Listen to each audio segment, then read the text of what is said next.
Saya di sini sebagai moderator dan anggota saya yaitu Suci Mutiara, Mekria, Monica, Sigatia, Siti Hakimah, dan Nurul Fadila. Materi yang pertama akan disampaikan oleh Suci Mutiara. Kepada Suci Mutiara, saya. Baiklah, yang pertama itu adalah latar belakang. Keterampilan dasar mengajar sangat penting dimiliki oleh seorang guru supaya interaksi antara guru dan siswa selama proses pembelajaran berjalan dengan baik dan efektif. Keberhasilan seorang dalam mengajar tidak hanya ditentukan oleh faktor yang berhubungan dengan proses pembelajaran saja, melainkan juga ditentukan oleh keterampilan kelas yang dikuasainya. Keterampilan mengelola kelas yang efektif merupakan syarat mutlak bagi proses belajar mengajar yang efektif. Hubungan yang baik antara guru dan siswa dan antar siswa dengan siswa merupakan suatu syarat berhasilnya pengelolaan kelas.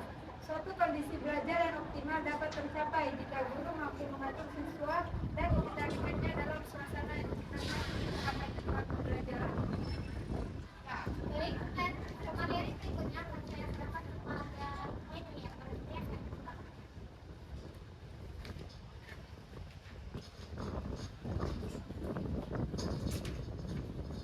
Baiklah, topik yang selanjutnya yaitu pengertian keterampilan mengelola kelas. Pengelolaan kelas atau classroom management berdasarkan pendekatannya menurut tahun 1977 diklasifikasikan ke dalam 3 pengertian, yaitu berdasarkan pendekatan otoriter, pendekatan permisif, dan pendekatan modifikasi tingkah laku. Berdasarkan pendekatan otoriter, pengelolaan kelas adalah kegiatan guru untuk mengontrol tingkah laku siswa.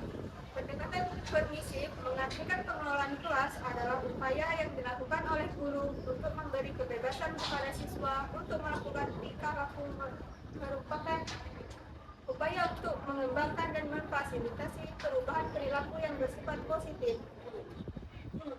Jadi, dapat disimpulkan bahwa keterampilan mengelola kelas merupakan keterampilan guru untuk menciptakan dan memelihara kondisi belajar yang optimal dan mengembalikan ke kondisi optimal jika terjadi gangguan, baik dengan cara mendisiplinkan ataupun melakukan kegiatan remedial.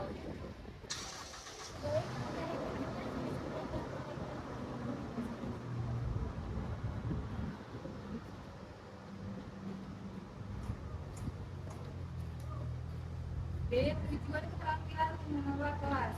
Penggunaan komponen keterampilan pengelolaan kelas mempunyai tujuan baik untuk siswa maupun untuk guru. Tujuan-tujuan yang dimaksud adalah sebagai berikut. A. Tujuan untuk siswa.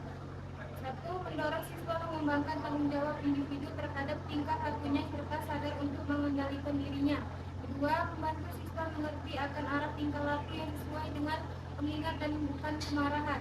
Yang ketiga, menimbulkan rasa kewajiban melibatkan diri dalam tugas serta bertingkah yang wajar sesuai dengan aktivitas kelas. B. Tujuan untuk guru. 1. Mengembangkan pengertian dan keterampilan dalam memelihara kelancaran pengajian dan langkah-langkah pembelajaran secara tepat dan baik. 2. Memiliki kesadaran terhadap kebutuhan siswa dan mengembangkan kompetensi di dalam memberikan pengarahan yang jelas kepada siswa. 3. Memberikan respon secara efektif terhadap tingkah laku yang melibatkan gangguan-gangguan kecil atau ringan serta memahami dan menguasai seberapa kemungkinan strategi yang dapat digunakan dalam hubungan dengan masalah tingkah laku siswa yang berlebihan atau terus-menerus melawan di kelas. Baik, materi berikutnya akan saya serahkan kepada Sigatia.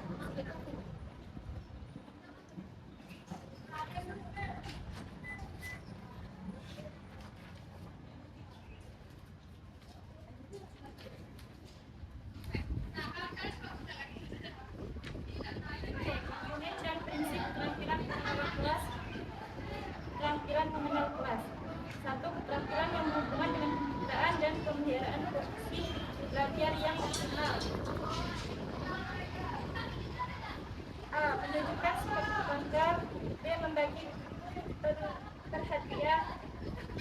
C. Memerlukan perhatian. D. Memberikan petunjuk yang jelas. Dan E. Menunjukkan.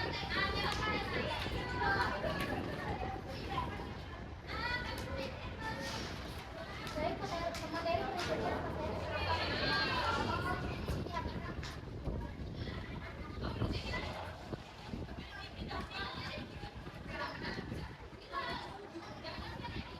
Selanjutnya F.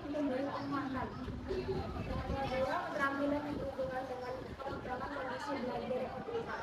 Laki-laki itu berkaitan dengan respon guru terhadap gangguan siswa yang berkelanjutan dengan maksud agar guru dapat mengadakan pendekatan dan media untuk memberikan kondisi belajar optimal. Dan studi yang dapat dilakukan yaitu yang pertama memodifikasi tingkah laku, yang kedua guru dapat menggunakan pendekatan pemecahan masalah kelompok dengan cara membelajar tugas-tugas dan lain-lain. Yang ketiga, prinsip-prinsip keterampilan mengelas. Yang pertama, kehangatan dan keantusiasan. Yang kedua, tantangan. Yang ketiga, bervariasi. Yang keempat, kelulusan. Yang kelima, penekanan dan pedagogi. Yang keenam, penanaman disiplin diri. Baik, materi berikutnya akan saya serahkan kepada Bu Fadila. Bu Fadila,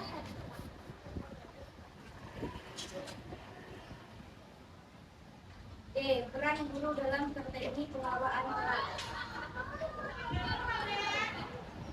Adam dan D dalam Isma 2003 mengatakan bahwa peran guru dalam proses pembelajaran adalah sebagai berikut. A. Sebagai guru sebagai demonstrator.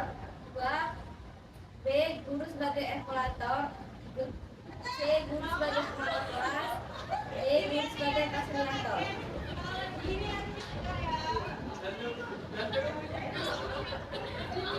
sampai di sini pembahasan ke makalah kami.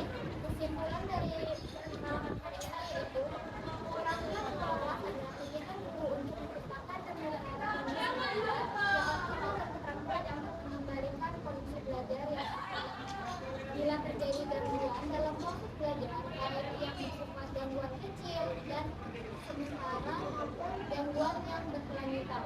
Pengelolaan kelas secara umum adalah menciptakan kondisi yang mengenakan pengelolaan pembelajaran dapat berlangsung secara optimal. Kegiatan-kegiatan untuk menciptakan dan mempertahankan kondisi yang kondusif bagi terjadinya proses pembelajaran ini memperhatikan tingkah laku siswa yang memberikan perhatian kelas, terlihat memberikan ganjalan kepada pendidik yang telah melakukan tugasnya dengan baik